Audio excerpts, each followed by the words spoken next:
Pronto. Então, um farmacêutico, pesquisador na área de células-tronco, foi surpreendido com a notícia de que seu filho de 10 anos, que havia sofrido um acidente, estava tetraplégico e passaria o resto da vida em uma cadeira de rodas, mexendo somente os olhos. Por ser um exímio conhecedor das pesquisas com células-tronco, o farmacêutico, fora dos holofotes, fez um procedimento proibido de transplante de células-tronco na criança. Meses depois, seu filho estava andando novamente e vivendo como uma criança normal. Por conta do ocorrido, o farmacêutico foi denunciado e levado a julgamento ético. Então, a gente está vendo aí um caso em relação à utilização de células-tronco embrionárias em seres humanos, tá? Então, podem ficar à vontade, primeiramente, aí, para comentarem sobre a história, as pessoas da acusação e depois o pessoal da defesa. Pronto. Eu vou ficar aqui só jogando fogo no parquinho.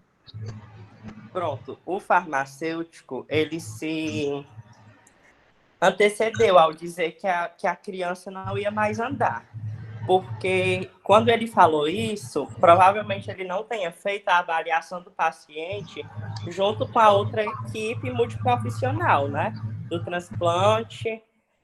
Então, nesse sentido, ele estaria errado. A função dele seria a parte mais medicamentosa da manipulação dos quimioterápicos, onde é realizada a técnica de asepsia e garantindo a segurança e a qualidade da medicação do paciente. Mas dizer que ele vai andar ou que ele não vai andar, ele não poderia ter dito isso, até porque farmacêutico não dá diagnóstico.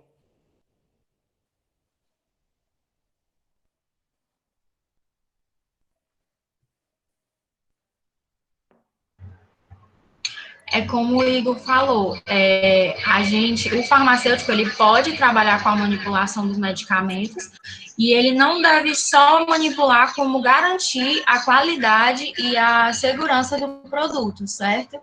E no caso, o farmacêutico, ele não conseguiu seguir as regras do Conselho de Ética, né? Porque ele infringiu o artigo 14, né, que fala das proibições da ética do farmacêutico, e citados nos incisos 36, que fala sobre a regra das vigilâncias sanitárias, né, que ele tem que obedecer, e o que ele não fez, né, que foi isso, ele não trabalhou conforme a ética do farmacêutico.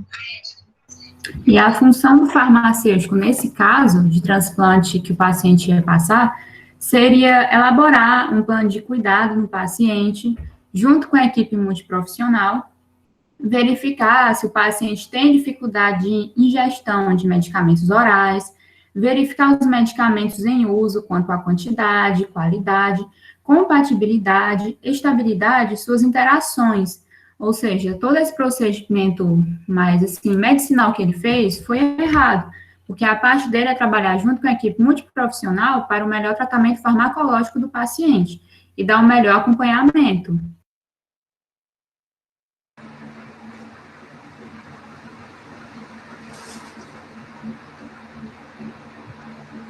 Agora fica à vontade.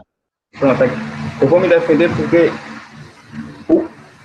o projeto da pesquisa ele foi realizado de acordo com a Lei 11.105/2005, que é a chamada Lei de Biossegurança. No artigo 5º, ela permite, para fim de pesquisa e terapia, a utilização de células-troncos obtidas de embriões humanos produzidos por fertilização, que é chamada in vitro. Mas tem algumas condições. A pesquisa, ela foi realizada com embriões produzidos artificialmente, que é permitido. Todos eles estavam congelados há mais de 3 anos. E também possuímos a autorização dos genitores. De acordo com isso, depois da doação, não teve a comercialização de nenhum tipo de medula. O projeto da pesquisa foi enviado para a Comissão de Ética Nacional de Biossegurança, que é a CTN, e também protocolado junto à Plataforma Brasil, que é no sistema Senap-CEP, e o mesmo fica aberto para a sociedade. Os doadores dos genitores possuem cadastros atualizados lá no RECOM e no Brasil CORD, confirmando que não teve a comercialização e a intenção era realmente doar.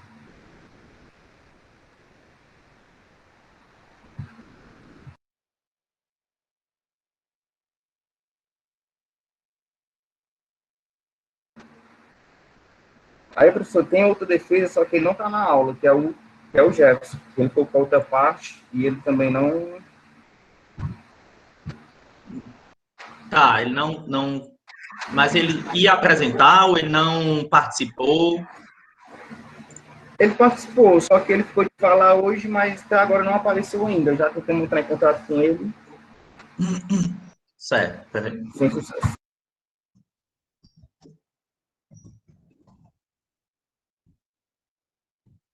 Deixa eu perguntar para vocês uma coisa. Aí, quem foi que ganhou?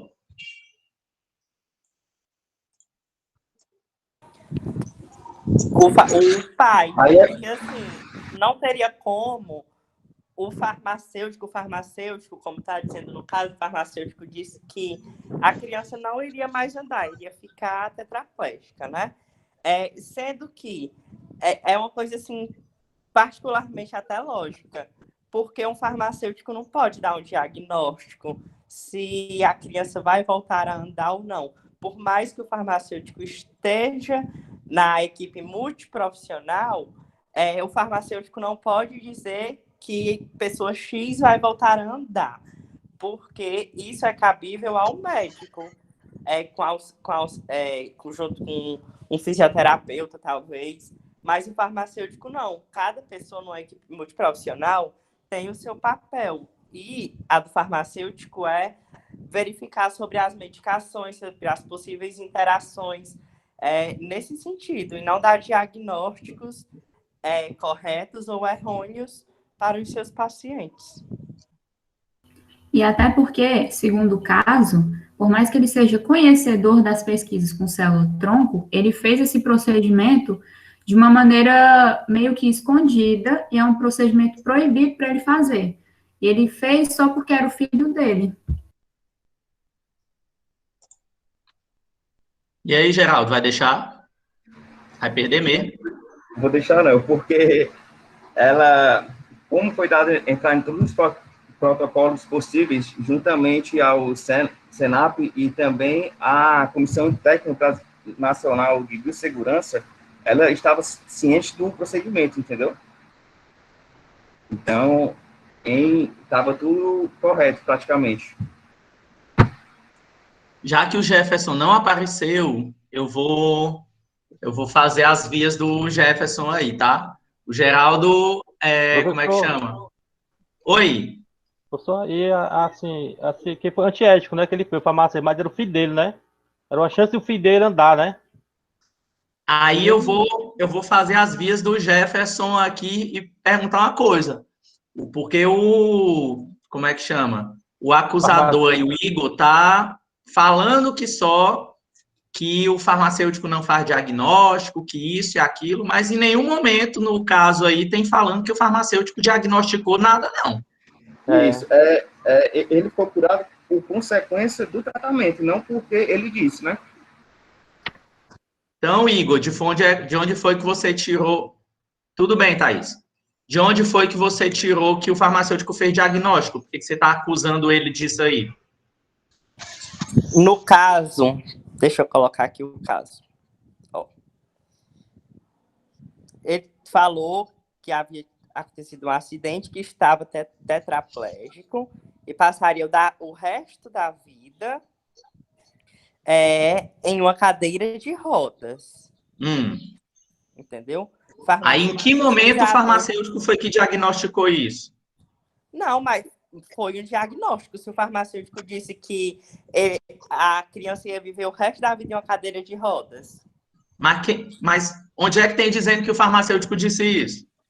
Farmacêutico pesquisador na área de células-tronco foi surpreendido com a notícia de que seu filho de 10 anos, que havia sofrido um acidente, estava tetraplégico e passaria o resto da vida em uma cadeira de rodas. Ah, ele foi surpreendido pela notícia. Não foi ele que deu. Entendeu? Entendeu, Geraldo? Como é que a gente pega o povo na mentira, Geraldo? Mas depois tem dizendo assim, meses depois seu filho estava andando e vivendo como uma criança normal. Porém, por conta do ocorrido, o farmacêutico foi denunciado e levado ao julgamento. Sim. Então, isso não é um diagnóstico, não? Não. Isso aí foi o resultado do tratamento que foi feito nele. Mas agora eu quero saber, baseado nas pessoas que estão aqui, tá? Ouvindo aí o caso, né, que viram o que foi discutido, apesar de que precisa um pouco mais de emoção e sangue nos olhos de vocês, o que vocês fariam nessa situação? Agora deixa para o público. Eu, como pai, faria o mesmo, farmacêutico.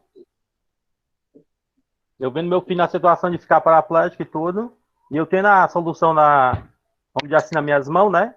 Poder ajudar. Rapaz, vamos até agora. Vamos cuidar. E se desse errado? Mas eu ia tentar, entendeu? Aham. O importante é tentar, porque, assim, já foi, como tá dizendo no anunciado, né?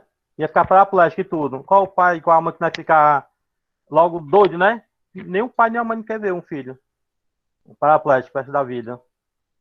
Aí eu tentava. Certo. Gente, eu só dar uma dica aqui para vocês não andarem com a Letícia, tá certo? Fica a dica aí para vocês. Sim, e aí, gente? Outra opinião, o que vocês fariam? Quem faria o contrário do que o Evanilson falou?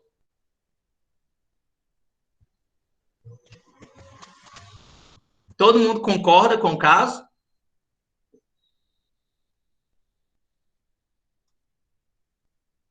Vocês estão aí? Então, professor, estamos. Eu tô. Eu concordo. Ninguém discorda? Muito bem. Então, todo mundo faria a mesma coisa. Rapaz, eu só digo uma coisa, se fosse para ter dado errado, ele tinha matado o filho dele, né? E ainda tinha perdido a profissão dele, eu acho assim, né? Então, se a grande maioria aqui está dizendo que faria a mesma coisa, mesmo sem saber se daria errado ou não, por que vocês acham que hoje a gente está tendo tanta... Melhorou um pouquinho, de uns meses para cá. Mas por que a gente estava tendo tanta restrição de algumas pessoas em relação à vacina contra a Covid-19? Se a gente for fazer uma analogia, uma comparação, é relativamente parecido. Com medo de dar errado, alguma coisa do tipo, né? Mas vocês não concordam que se fosse pro fato de, como é que chama? Fazer em relação a esse negócio das células-tronco, ninguém falou no medo de dar errado. Por que para a vacina tem o medo de dar errado e para essa situação não tem medo de dar errado, sem discussões políticas? Tá vendo como a gente mexe na ferida? Se a gente for raciocinar, é a mesma coisa. É uma pessoa que corre o risco de ficar doente, ir para um hospital e morrer, se não tomar a vacina. E aí, no caso que a gente apresentou, é uma pessoa que correu o risco de ficar com um problema de saúde para o resto da vida e utilizou uma terapia que podia ter dado errado. Na visão de algumas pessoas, a vacina podia dar errado. Mas aí, E no aí, caso, por que que a gente levou em consideração esse fato quando a gente fala da vacina, mas quando é o filho da gente, uma situação como essa, a gente não leva? A gente não, as pessoas, vamos dizer. O Talvez, que que vocês acham? não sei, mas no caso da vacina, como é uma coisa com várias pessoas, né, eu creio assim, professor, porque é muita opinião, gente opinando para um lado, opinando para o outro, e quando é uma coisa mais próxima da gente, falando isso mais direto da família, a gente tenta intervir de qualquer forma, mesmo não sabendo se vai dar certo ou não, como o rapaz estava dizendo, né? Se é o filho dele, qual é o pai ou a mãe que quer ver o seu filho sofrendo ou não conseguindo realizar as coisas deles, as conquistas? Quando é algo Sim. mais próximo, a gente sente mais dor. Acho que envolve isso também. Mas eu acho que no caso da vacina, ela já foi testada, né, aprovada por análises clínicas. E no caso do farmacêutico aqui, ele fez o medicamento, manipulou o medicamento, mas ele não teve nenhuma comprovação, não garantiu nenhum tipo de segurança, a qualidade do medicamento, ele não garantiu nada disso, entendeu? Eu acho que é assim, não sei, é o que eu estou entendendo, né? Eu acho que a gente tem... Mas o farmacêutico não era já pesquisador? Está estudando isso já há bastante tempo, né? O farmacêutico já está preparado já? Né? Oi, a Ana quer falar também. Professor, Diz, porque Antônio. assim, no meu ver, muitas vezes, as pessoas, quando você está de um lado, por exemplo, existe as duas versões, existe o lado de você estar o lado do balcão, existe o outro lado de você estar atendendo, um de você está atendendo e de outro você está recebendo. A questão é porque é o seguinte, em relação à vacina, o que eu acho é que, assim, deve-se haver uma conscientização. As pessoas levam muito ao pé da letra. Por exemplo, tudo bem que a vacina leva anos para ser testada, para ser distribuída. Porém, existem situações e situações. Nós estamos num quadro onde muitos cientistas, ou posso dizer assim, maioria, né, quase 99%, é como se ele tivesse largado as pesquisas dele e se voltado para isso, porque isso é um problema de emergência. Porque se eles não resolverem este foco deste problema, como é que eles vão conseguir continuar avançando? Não. Eles têm que resolver um problema imediato. E as pessoas não entendem isso. Muitas vezes, leva por conversas e conversas. Em relação a esse homem, ou seja, às vezes também você leva para o lado pessoal. Pô, olha, se for a minha família, eu não tenho medo de correr o risco. Mas me nego realmente a conscientizar as outras pessoas. O que acontece muito é isso. Hoje em dia melhorou muito, mas o senhor sabe muito bem que existia esse negócio. Eu vou conseguir uma consulta em canto fulano de tal pela amizade. Não tem vaga para fulano, uma pessoa que eu não conheço. Mas, se for da minha família, eu vou arranjar e vou dar um jeitinho. Muitas vezes acontece esse pequeno problema em relação a certas atitudes. Então, assim, por que foi que ele testou, mesmo sabendo o risco? Porque era a família dele, porque era alguém dele. E ele já tinha estudado e ele sabia que aquilo podia dar certo. Se fosse outra pessoa, não está pronto, se negaria. Em relação à vacina, é isso. É porque as pessoas não estão se conscientizando. E as outras pessoas não estão levando até essa pessoa realmente levando da maneira certa. Olha, a vacina, ela levava tanto tempo. Porém, nós estamos em caso de emergência. É como se eu, por exemplo, se cuidando da minha casa, eu tenho N coisas para fazer, mas acontece um caso de emergência, eu sou tudo que eu vou fazer para resolver aquilo ali. O caso da vacina foi praticamente isso aí que aconteceu. Sim. Porque eu creio que era um caso que estava atingindo, não era só um país, era mundialmente. Todos estavam passando por um problema muito grande e eles precisavam ser resolvidos. Então, a minha de pensar é isso daí. Ótimo. Eu, às vezes, penso também em relação ao seguinte, quando a gente faz essa comparação, né? Acaba que Quando a gente está falando de algo que já aconteceu, que a gente está vendo acontecer, é uma coisa. Às vezes a gente fica um pouco endurecido em relação ao que a gente está pensando, né, ou discutindo, quando é uma possibilidade de acontecer.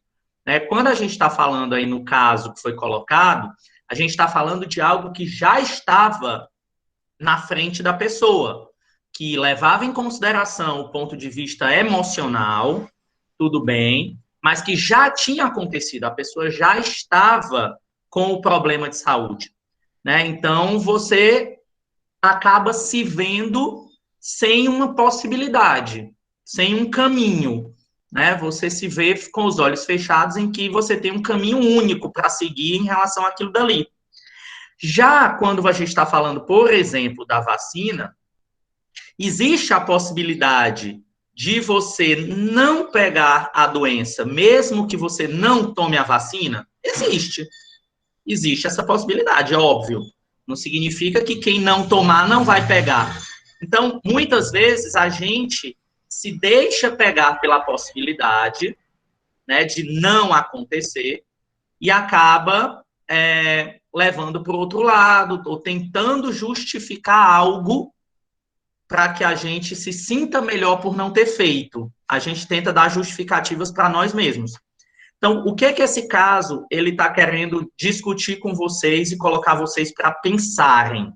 Quando a gente fala de situações de conflito bioético. Esse caso está querendo mostrar que a gente tem que levar em consideração, quando a gente trabalha com saúde, que o fator emocional, ele pesa muito nas escolhas que a gente faz. Então, é diferente os procedimentos, os atendimentos, os raciocínios lógicos que a gente utiliza. Quando nós estamos diante de uma situação que envolve uma pessoa desconhecida, do que quando a gente, comparativamente, está fazendo o mesmo procedimento, o mesmo processo, a mesma atividade com uma pessoa cuja a gente nutre um determinado sentimento, seja ele positivo ou seja ele negativo.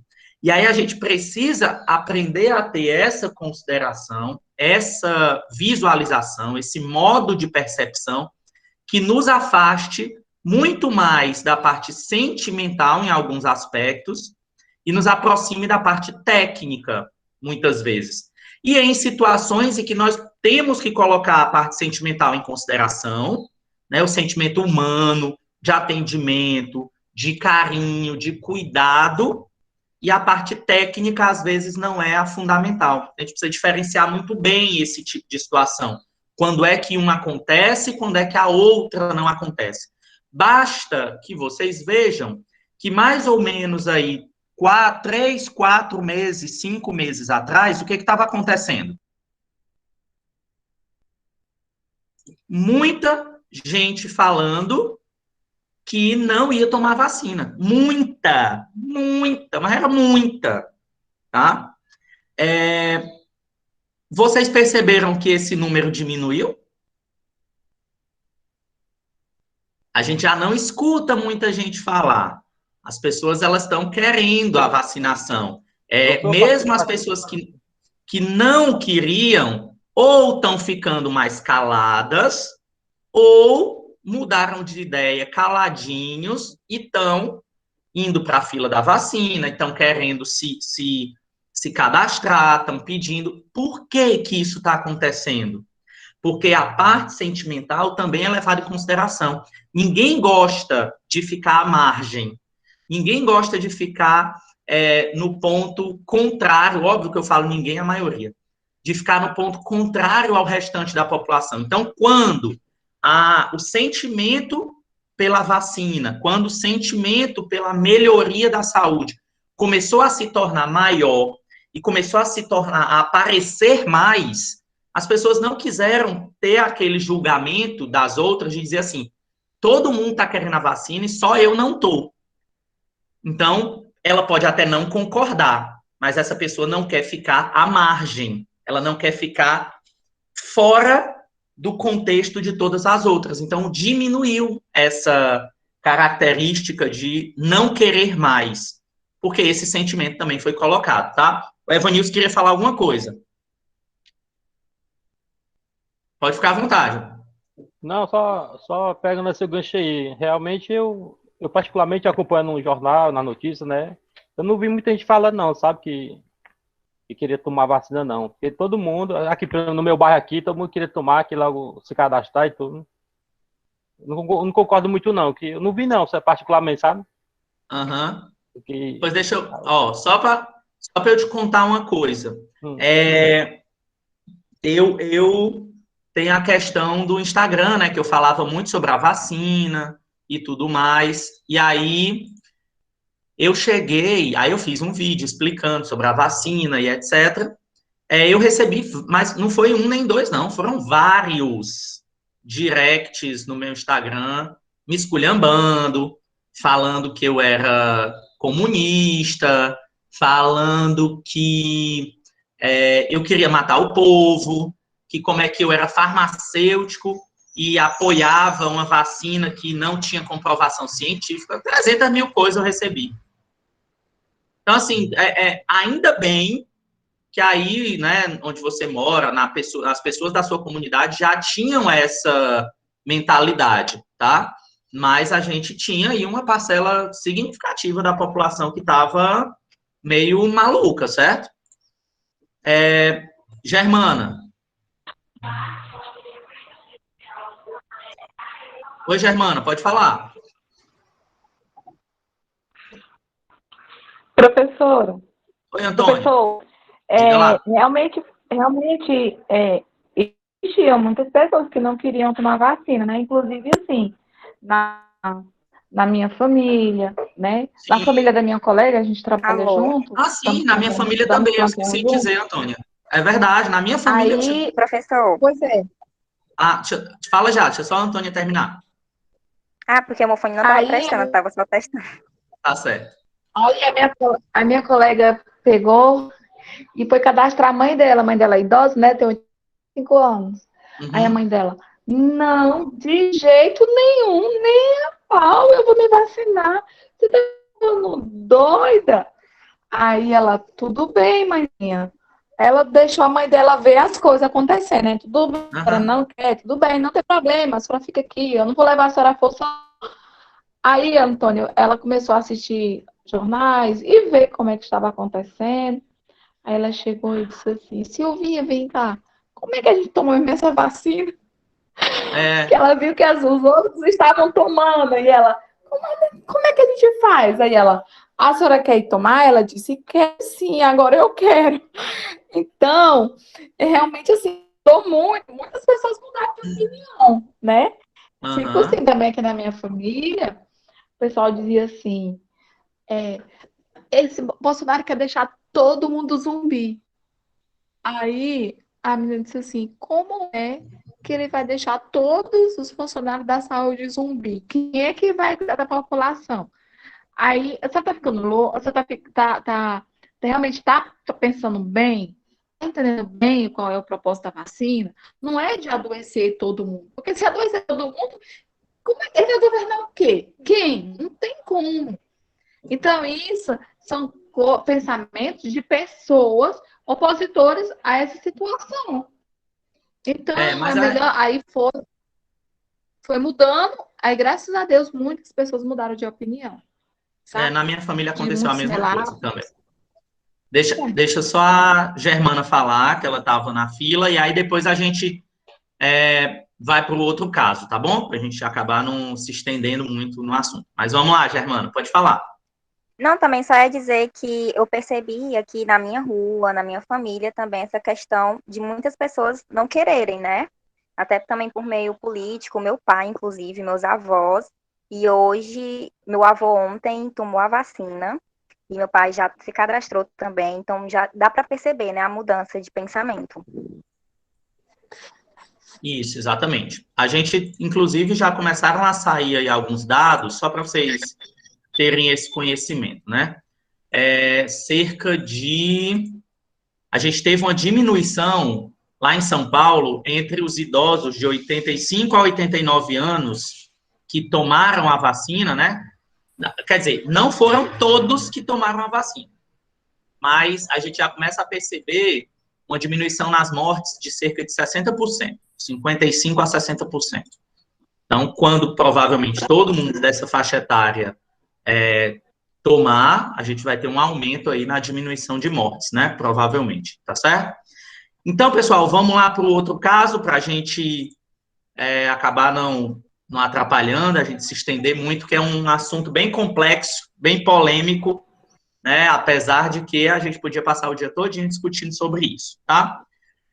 Obrigado, meninos aí do grupo B de bola, tá? Então, obrigado. Vamos lá agora o grupo C, né? Germana, Gisele, Milana e Roberto, é isso?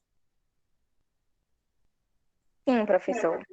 Beleza, então eu vou ler aqui, eu tô vendo aqui, o Felipe tá falando aqui no chat, depois eu vou ler direitinho aí. Deixa eu ler aqui o caso de vocês, prestem atenção, tá? Pra gente depois discutir um pouco sobre ele. Deixa eu achar aqui agora o negócio. Sei, pronto. Então, presta atenção. Um farmacêutico pesquisador de uma organização sem fins lucrativos que trabalha com transgênicos descobriu uma forma de produzir milho e feijão geneticamente modificados com alta taxa de produção. Conseguiu fazer com que a produção de 1 tonelada no modelo não transgênico se transformasse em 40 toneladas no modelo mutante. Um grande bilionário ligado às causas humanitárias disse que doaria bilhões de dólares para que essa produção transgênica chegasse aos países mais pobres, matando a fome de milhões e milhões de crianças africanas subnutridas. E assim aconteceu. Os países saíram da fome extrema, porém, por ser uma técnica proibida, o farmacêutico foi levado a julgamento ético. E aí eu gostaria que vocês, antes, a Carissa também, né? Tudo bem. Eu gostaria que vocês comentassem aí, o pessoal do grupo primeiro, sobre esse ponto que foi levantado, tá? Podem ficar à vontade.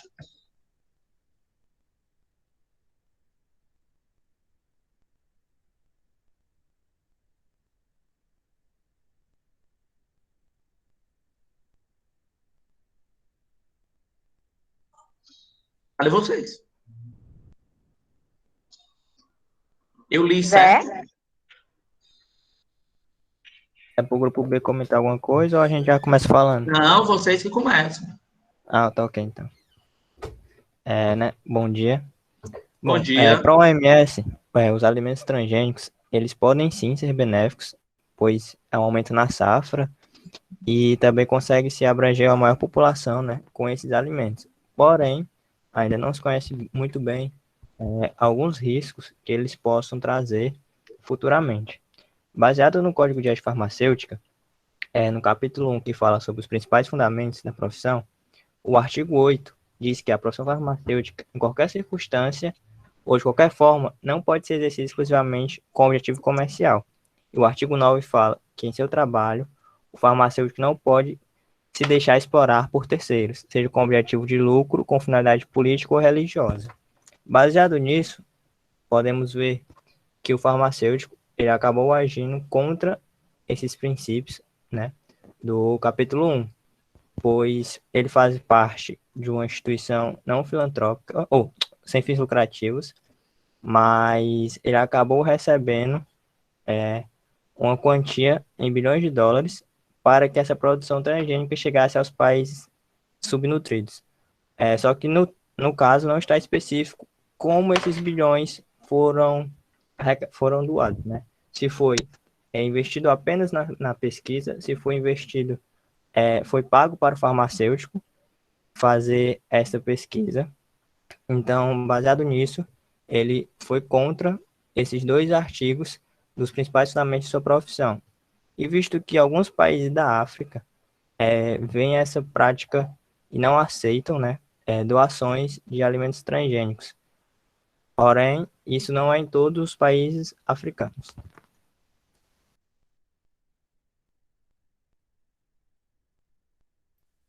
Bom dia, gente. É, eu estou na parte da acusação e uma parte também que o farmacêutico está errado é que o que acontece? Pela lei da biossegurança, todo alimento transgênicos tem que ter passado por um certificado de segurança para depois passar para a mão das pessoas, né, para poderem consumir, para poderem vender. E no caso, não aconteceu isso aqui. Ele era uma instituição sem fins lucrativos, o bilionário foi, comprou essa produção e levou para a população. E a lei da biossegurança, que é a lei 11.105, discrimina qualquer atividade sem normas de segurança e mecanismo de fiscalização.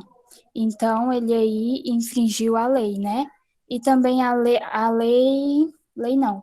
No Código de Ética Farmacêutica, no artigo 2, o farmacêutico também tem que atuar com respeito à vida humana, né? E garantir os direitos fundamentais previstos na Constituição Federal. Então, esses alimentos foram passados para a população sem nenhum, vamos, digamos assim, um selo de segurança, confirmando que estava tudo bem para o consumo, para o meio ambiente. Então, eu acho que ele está errado aí, eu tenho certeza, né, em relação a esse ponto, que não foi garantido esse direito para a população. Então, poderia que esses alimentos fazem mal, ou então alguma coisa. É isso. Certo. Me chamo Germana, eu estou na parte da defesa. E antes de me defender das acusações aí feitas pelos colegas, eu vou fazer uma contextualização sobre o tema, certo? Que são justamente os alimentos transgênicos, né? Que para muitas pessoas que não sabem, eles são produzidos no país há muito tempo já, né? Há décadas. E representa, eu dei uma pesquisa, no caso do milho, né, que está no texto, e do feijão, mais de 70% da produção aqui no Brasil, ou seja, mais da metade desses alimentos a gente consome, são comercializados, né, vendidos e consumidos. E tem muita falta de informação, né, sobre esses alimentos. Eu dei aqui até um exemplo bem lúdico sobre esse assunto. Que, por exemplo, um mamão, ele é cultivado, né, de forma orgânica, ele cresce e ele é infectado, por exemplo, por um vírus chamado mosaico do mumeiro.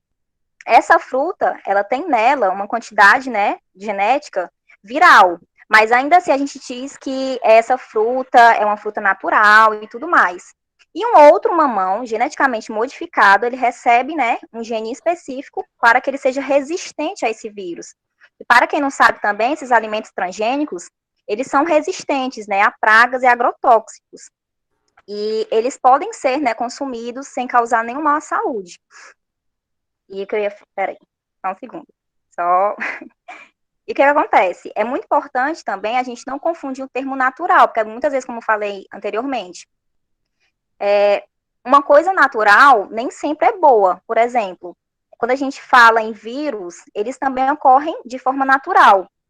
Por exemplo, bactérias, terremotos, causas naturais, né, como terremotos, toxinas. O câncer, por exemplo, também ocorre de forma natural, né?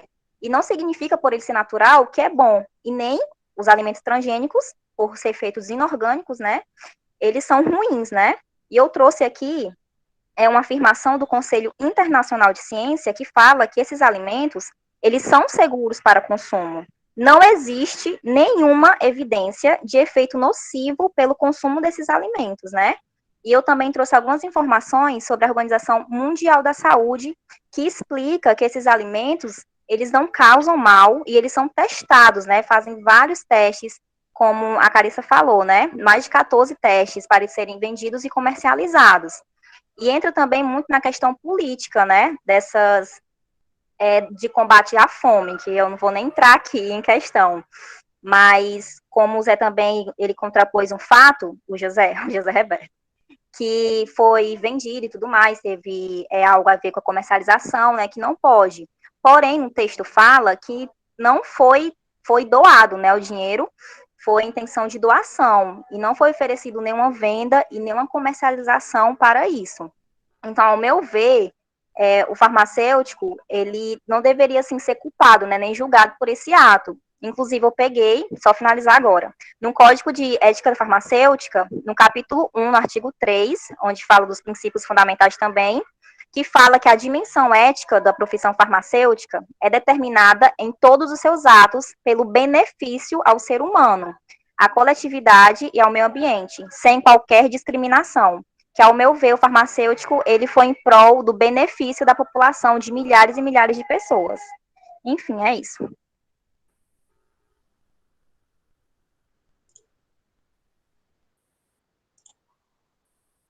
Mais alguém?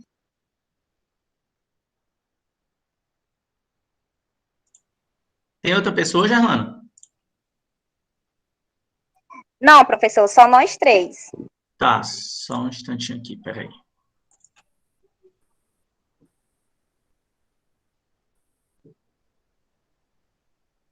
Eu queria falar mais coisa, né, mas só isso mesmo. A Milana e a Gisele não estão no grupo, é?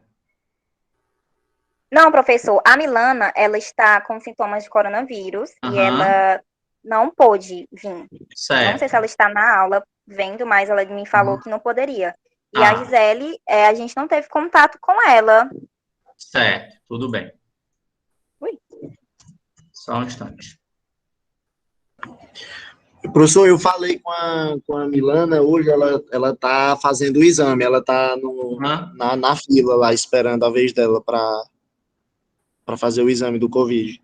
Porque ela tá com sintoma há uns dias, aí ela pediu que avisasse. Tá ok. Deixa eu só colocar aqui.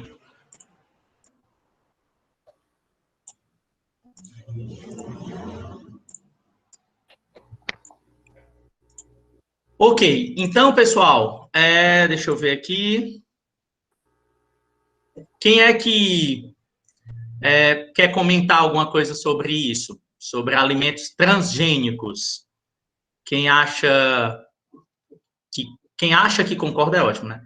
Quem é que concorda com a utilização? Quem é que come normalmente? Quem é que não concorda?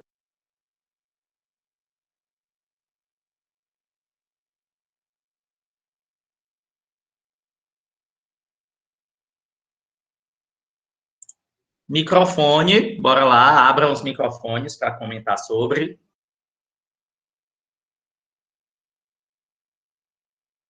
Eu concordo. Quem é que acha que não devem ser consumidos?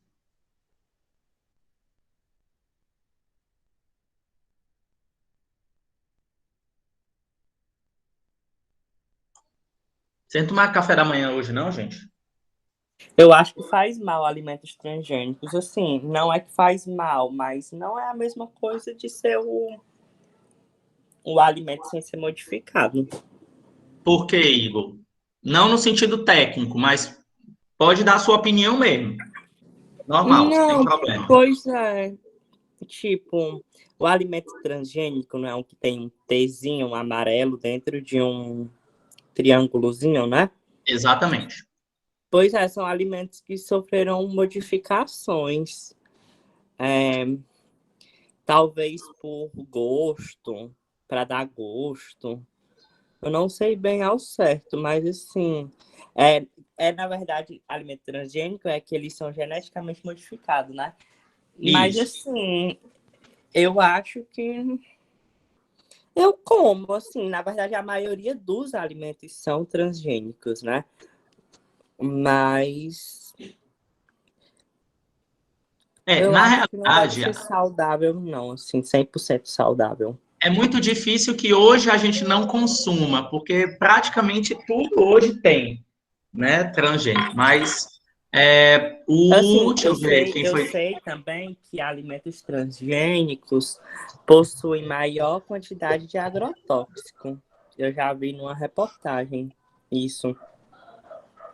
Então, na realidade, eles são... Felipe... Um momento, professor. O Felipe levantou a mão. Peraí, rapidinho. Aí a Germana fala depois. E depois a Antônia. Oi, Felipe. Não, então é que eu ia dizer que eu acredito que use até menos agrotóxico, porque eles são mais resistentes, eles têm algumas características para a planta não perder as propriedades que ela já teria, no caso. Então, eu acho que ele ajuda, tipo, terra seca ou terra muito salgada, evita a planta de adoecer, então eles modificam alguns genes sem perder a característica principal da planta. E eu acho que isso é muito bom. Só que eu acho que também não existe uma fiscalização, porque também são produtos mais caros. Então, eu acredito que muita gente continua produzindo normalmente e comercializando como transgênico. Então, ele é até mais fácil, ele baixa o custo, usa menos agrotóxico, enfim, até a rentabilidade é maior. Mas eu acredito que não existe fiscalização, porque às vezes você está pagando por um produto sem estar consumindo ele.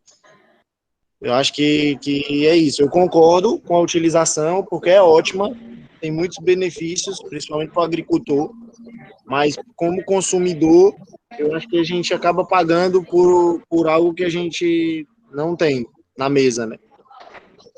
Certo. Agora a Germana e depois a Antônia.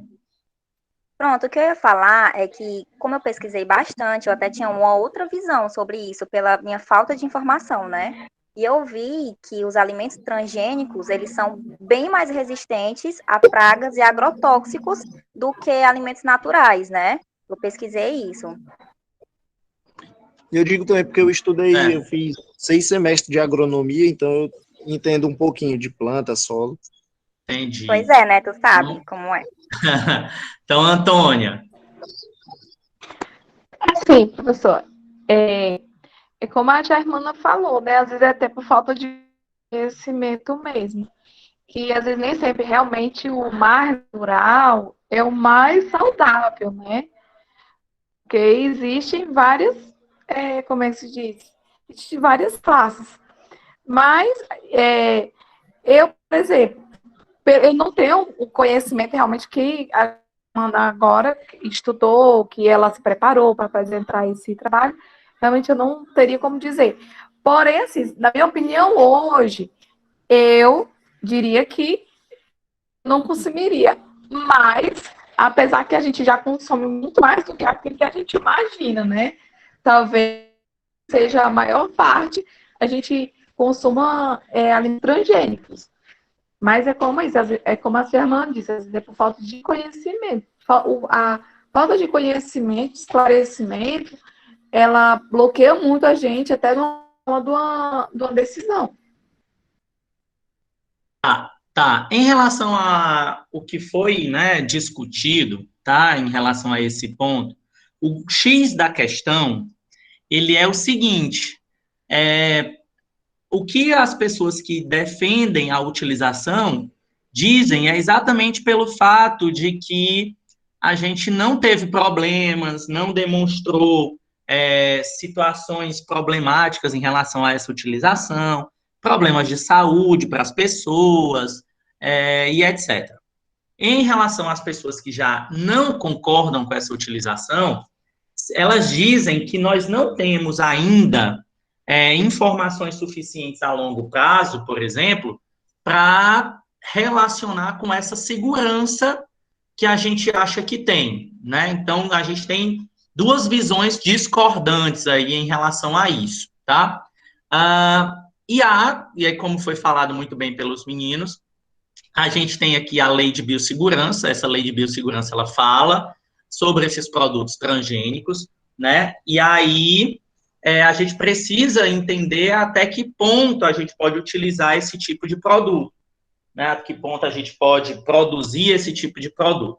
Porque existem limites, tá? Limites existem, não é simples assim, que nem o caso mostrou, que de 10 toneladas passou para 40 e etc. Não é tão fácil. Mas só para a gente finalizar, em relação ao que o Igor falou, uma das finalidades do produto transgênico é exatamente tornar esse produto mais resistente a pragas, né, para a gente evitar a utilização de agrotóxicos, tá? A gente transforma o produto num produto mais resistente à praga, geneticamente, a gente faz com que a planta tenha uma resistência àquelas pragas, né?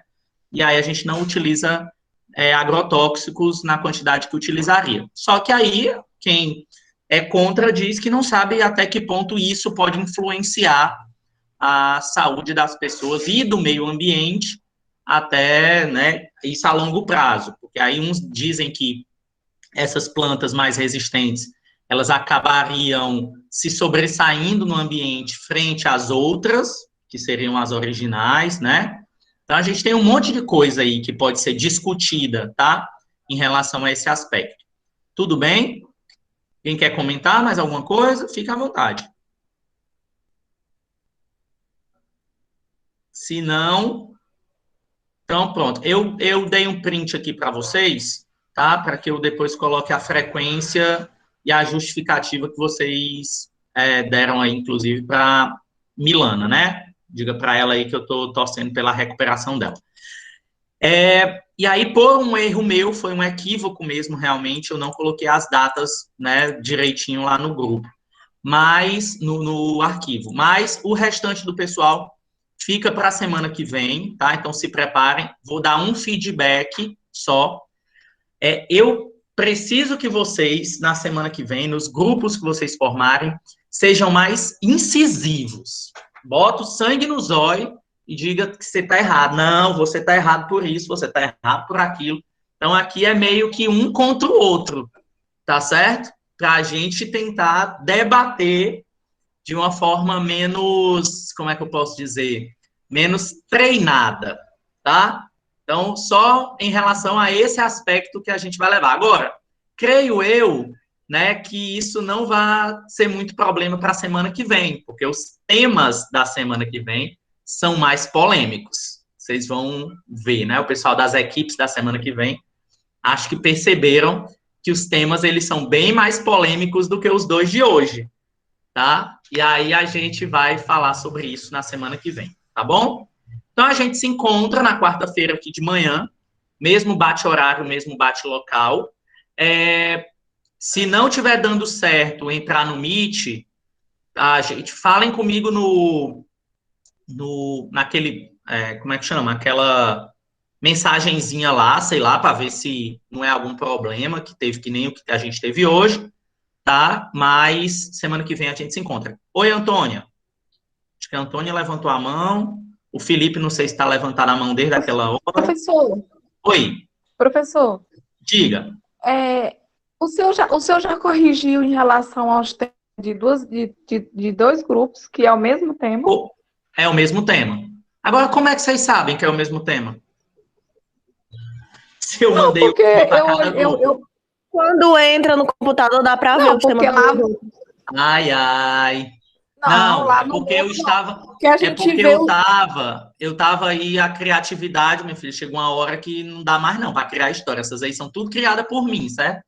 Aí eu botei 2 temas igual, porque eu não tinha mais criatividade para fazer. Mas quando eu entro no computador, se eu não me engano, é pelo celular, sei lá, eu consigo ver o tema dos outros. Viu, professor? Sim, não, porque a gente não pode entrar, sabe? Assim, restrito ao grupo fulano de tal. Sim, mas a gente vê o tema, você tá entendendo? Esse mundo acaba com a gente. O tema do meu grupo, que é o do G, é do A. Você pode ver, porque o do G, que foi o último, eu já não tinha mais o que falar, minha filha, eu não tinha mais o que inventar. Entendeu? Então, aí eu disse assim, não, meu filho, eu vou repetir um, porque eu não aguento mais inventar história. Foi só por isso.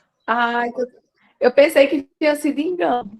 Não, aí que bom que ficou um numa semana e o outro na... não, ficou os 2 na semana, quer dizer, que bom que ficaram os 2 na semana que vem, porque a gente aproveita e discute juntos. Tá certo? Então é isso. Tá bom, professor. Beijão, pessoal. Obrigado. Desculpem aí pela não colocação das datas lá nos seminários, mas no seminário, nas apresentações, mas foi um lapso de memória. Professor, Oi. Chamada, você vai fazer como? Eu dei o print já na tela. Eu dei o print para ver quem estava na sala e aí eu marco lá. Tá certo. Tá bom? Beijo, gente. Tchau, tchau.